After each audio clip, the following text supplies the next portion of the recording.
আমরা এখন যে কাবাটাকে দেখি এটা হচ্ছে স্কয়ার আকৃতির। স্কয়ার মানে কি? বর্গাকৃতি, তাই তো? বর্তমান কাবা কোন আকৃতির বলেন তো? একটা বড় কিউবের সাইজ না? দূর থেকে দেখলে মনে হয় একটা বড় কিউবের সাইজ, কিউবের আকৃতি মানে স্কয়ার, চতুর্ভুজ। কিন্তু সৈয়দনা ইব্রাহিম আলাইহিস সালাম যে কাবা নির্মাণ করেছিলেন এটা কিন্তু এরকম কিউব ছিল না, ওটা ছিল রেক্ট্যাঙ্গেল। রেক্ট্যাঙ্গেল ছিল, মানে আয়তাকৃতির ছিল, এরকম লম্বা। এই যে এই টেবিলটা যেরকম, টেবিলের যে শেপ এরকম ছিল, এরকম লম্বা কাবা ঘর ছিল আয়তাকৃতির। কিন্তু এখন এটা কমে স্কয়ার আকৃতির হয়ে গেছে। Wisdom driven mindset. উইজডম মানে হচ্ছে প্রজ্ঞা। প্রজ্ঞা কি? জ্ঞান আর কমন সেন্স দুইটা একসাথে হইলে ওটারে প্রজ্ঞা বলে। When the knowledge and common sense join together, it reflects as wisdom.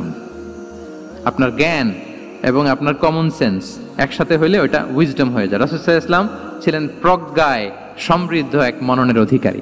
ওনার সব কিছুতেই প্রজ্ঞা ছিল। উইজডম ইন গিভিং অ্যাডভাইস, উপদেশ দেওয়ার সময় ছিল প্রজ্ঞা। উইজডম ইন পলিসি মেকিং এর সময় সেখানে প্রজ্ঞা ছিল।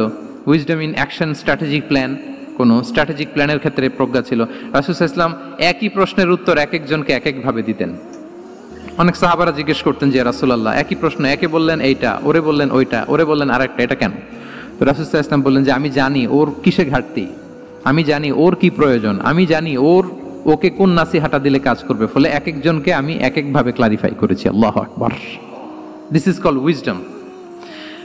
আচ্ছা, উইজডম, রাসূল সাল্লাল্লাহু আলাইহি ওয়াসাল্লাম যে উইজডম ড্রিভেন মাইন্ডসেটের অধিকারী ছিলেন এটার কয়েকটা এক্সাম্পল আমরা সিরাত থেকে দেখি।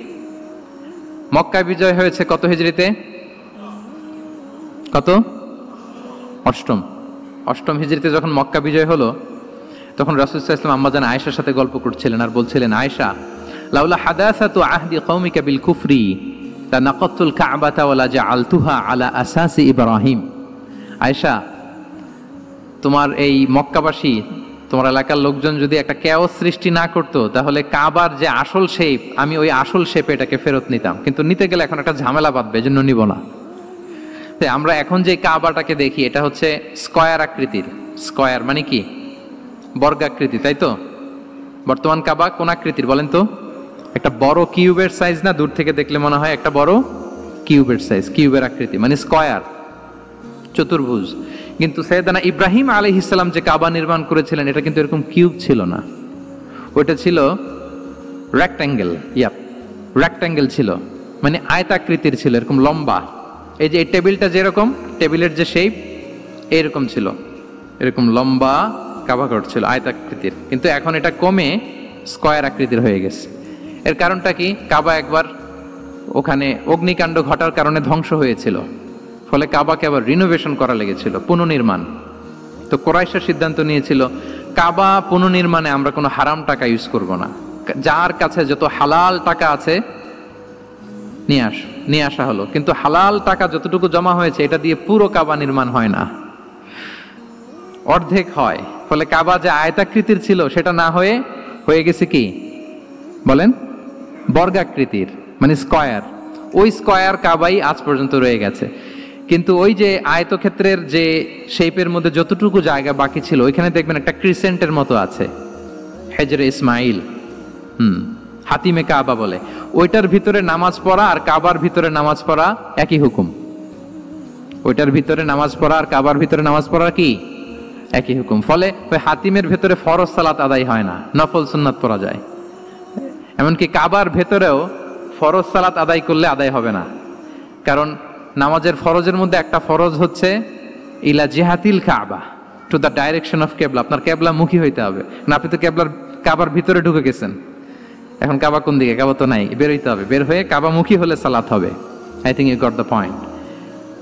তো তাহলে রাসূল সাল্লাল্লাহু আলাইহি ওয়াসাল্লামের উইজডম বা প্রজ্ঞাটা এখানে দেখেন। আম্মাজান আয়েশা রাদিয়াল্লাহু তাআলা আনহাকে উনি বললেন যে, আয়েশা, মক্কা তো বিজয় হলো, মক্কার কন্ট্রোল তো এখন আমার হাতে। চাইলে আমি কাবাকে ভেঙে সেই ইব্রাহিম আলাইহিস সালামের যে বেইজ ওরকম লম্বা করে শেপ দিতে পারি, কিন্তু দিব না, কেননা দিলে মক্কা একটা ক্যাওস হতে পারে। কি হতে পারে? কারণ তারা একেবারে ভেরি রিসেন্ট মুসলমান হয়েছে, তারা না বুঝেই বলবে যে সেই আদি কাবা, মুহাম্মদ এই কাবার অপমান করেছে, কাবাকে ভুলুণ্ঠিত করেছে, সম্মানকে নষ্ট করেছে, এরকম একটা কোশ্চেন রাইজ করতে পারে। এই জন্য আমি করলাম না। সুবহানাল্লাহ। This is called wisdom. এটাকে কি বলে? প্রজ্ঞা। এটাকে প্রজ্ঞা বলে। তাহলে আপনার জ্ঞান এবং আপনার কমন সেন্স দুইটা যখন কানেক্ট করে তখন সেটা প্রজ্ঞা হয়। প্রজ্ঞার আরেকটা উদাহরণ যদি দেই সিরাত থেকে, রাসূল সাল্লাল্লাহু আলাইহি ওয়াসাল্লামের যে কনফ্লিক্ট রিজলভিং ক্যাপাসিটি ছিল, যখন কাবাকে পুনর্নির্মাণ করা হচ্ছে তখন হাজরে আসওয়াদকে বের করা লেগেছিল এবং রিনোভেশন শেষে আবার হাজরে আসওয়াদকে তার জায়গা মতো, মানে ব্ল্যাক স্টোন যেটাতে চুমু দিলে মানুষের গুনাহ মাফ হয়ে যায়, হাজরে আসওয়াদ চিনতে পেরেছেন না? চুমু দিতে পেরেছেন আপনারা? হ্যাঁ, ওরে আল্লাহ, অনেকে দিয়েছে, তো আমি দিতে পারি না এখনো।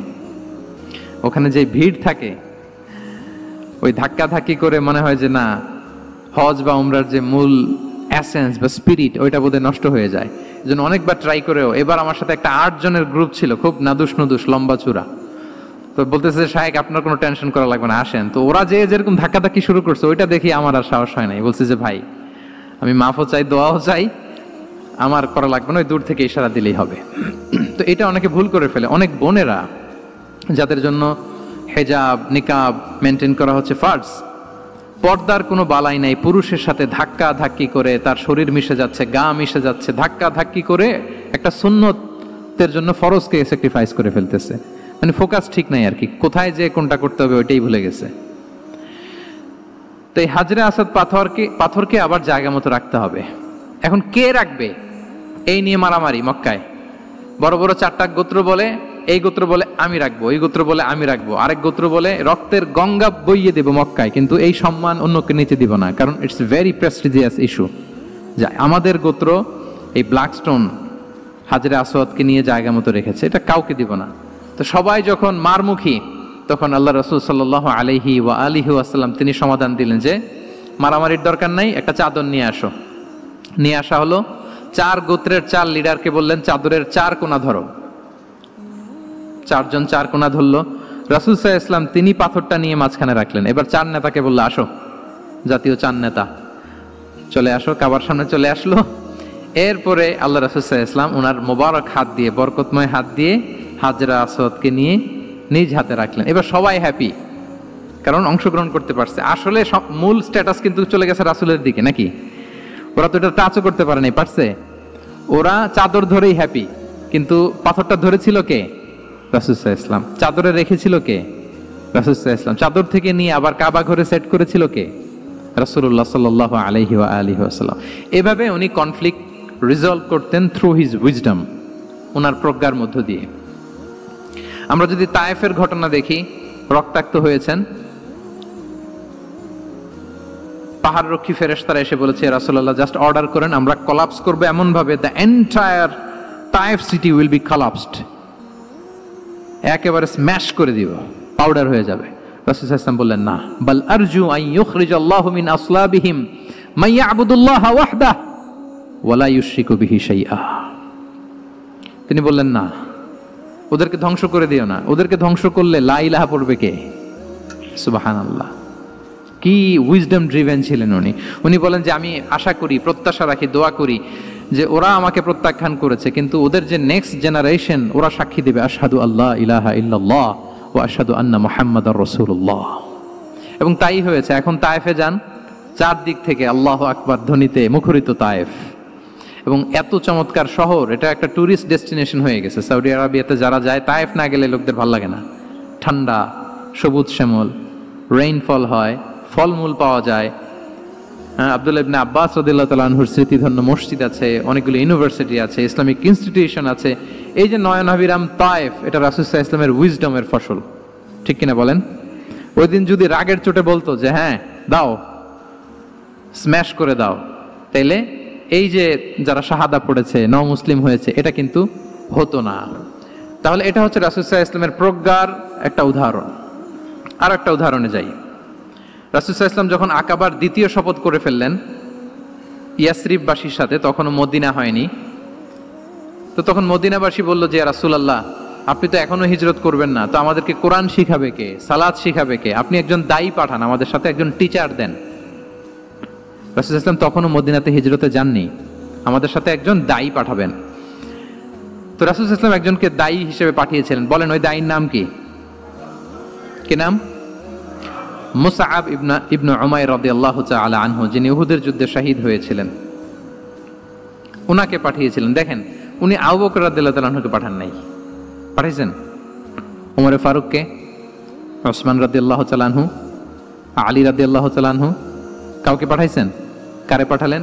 মুসআবকে। এর কারণ হচ্ছে উনি দেখতে খুব স্মার্ট ছিলেন, খুব ড্যাশিং ফেসের অধিকারী ছিলেন, এলিট ফ্যামিলি, মক্কার এলিট ফ্যামিলির একজন যুবক ছিলেন, এবং উনি সবচাইতে দামি দামি পারফিউম কালেক্ট করে ওইটা দিতেন। উনি মক্কার কোনো রাস্তা দিয়ে হেঁটে গেলে লোকজন বুঝতো এই রাস্তা দিয়ে কিছুক্ষণ আগে হেঁটে গিয়েছে মুসআব ইবনে উমাইর। সুবহানাল্লাহ।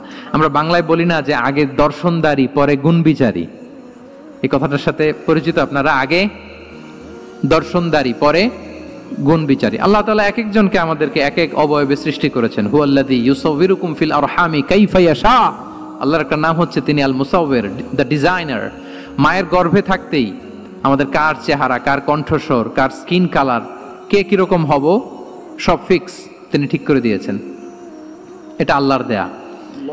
কিন্তু রাসূল সাল্লাল্লাহু আলাইহি ওয়াসাল্লামের উইজডমের ব্যাপার হচ্ছে তিনি আবু বকর রাদিয়াল্লাহু তাআলা আনহু, ওমর রাদিয়াল্লাহু তাআলা আনহু, ওসমান আলী, কাউকে চুজ না করে কাকে পাঠালেন? মুসআব ইবনে উমাইরকে।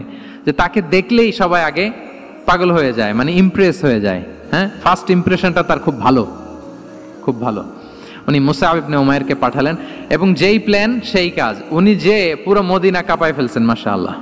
মদিনার ঘরে ঘরে উনি ইসলামের বার্তা পৌঁছে দিয়েছেন, এবং স্বয়ং রাসূলুল্লাহ সাল্লাল্লাহু আলাইহি ওয়াসাল্লামের আগে তিনি মদিনাতে জুমার নামাজ পড়েছিলেন। কারণ জুমার বিধান আসছে, কিন্তু মক্কা এমন একটা ল্যান্ড যেখানে এখনো জুমা পড়া আবশ্যক হয় নাই, চারদিকে কুফর বেষ্টিত। তো রাসূল সাল্লাল্লাহু আলাইহি ওয়াসাল্লাম লোক পাঠিয়েছেন যে জুমার বিধান এসছে, মুসআব তুমি কিন্তু মদিনায় যারা আছে তাদেরকে নিয়ে জুমা পড়ে ফেলো। তো মুসআব রাদিয়াল্লাহু তাআলা আনহু স্বয়ং রাসূলুল্লাহ সাল্লাল্লাহু আলাইহি ওয়াসাল্লামের আগে রাসূল সাল্লাল্লাহু আলাইহি ওয়াসাল্লামের পারমিশন নিয়ে মদিনাতে জুমা কায়েম করে ফেলছে। সুবহানাল্লাহ। এত আসতে বললে হবে? সুবহানাল্লাহি ওয়া বিহামদিহি। দেখেন, উইজডম ড্রিভেন পার্সোনালিটির অধিকারী ছিলেন, প্রজ্ঞার অধিকারী ছিলেন, অন্য কাউকে পাঠাননি। কাকে পাঠিয়েছেন? মুসআব ইবনে উমাইর। তাহলে উনি যেই কাজটাই করতেন, যেটা বলতেন, যেটাতে এঙ্গেজ হতেন, এর নেপথ্যে প্রজ্ঞা ছিল। কি ছিল ভাই? উইজডম ছিল। আল্লাহ যেন সেই উইজডম আমাদেরকে দান করেন।